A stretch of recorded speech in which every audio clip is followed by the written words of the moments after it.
Pressure create করুন, কোনো জটিলতায় আমরা পড়ি।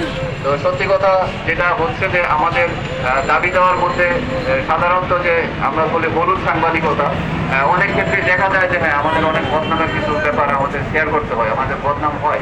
তো এই জিনিসগুলো আমাদের খেয়াল রাখতে হবে মূলধারার সাংবাদিক যারা আছেন। আরেকটা কথা আসছে যে সিনিয়র বা ইলেকট্রনিক প্রিন্ট মিডিয়ার যে সাংবাদিকরা আছেন, কিছু কিছু ক্ষেত্রে দেখা যায় একটা বৈষম্যের শিকার হন। আমরা যখন বৈষম্য দূর করার জন্য কাজ করি তাহলে সব ক্ষেত্রে বৈষম্যতার ব্যাপারে আমাদের একটু সোচ্চার হওয়া উচিত। আমরা এটা মনে করি, আমরা ইলেকট্রনিক মিডিয়ার কোনো ফেমাস মিডিয়া কর্মী যখন যাই তখন দেখা গেল একটা ছোট্ট মিডিয়া কর্মী প্রিন্ট মিডিয়ার তাকে ঠিক মূল্যায়ন করা হচ্ছে না বা এরকম কিছু ব্যাপার থাকে। তো আমরা চাই যে এইগুলিরও একটু ফাইন্ড আউট করা হোক এবং এগুলি নিয়ে কথা বলা হোক বিভিন্ন মহল থেকে। আমরা প্রথম চেষ্টা করছি যে প্রেস ক্লাবের সামনে আমরা উদ্যোগ নিচ্ছি এবং আমাদের সাথে সবাই একাত্মতা ঘোষণা করবেন, একসাথে আসবেন, এই বলে আমি আবার সবাইকে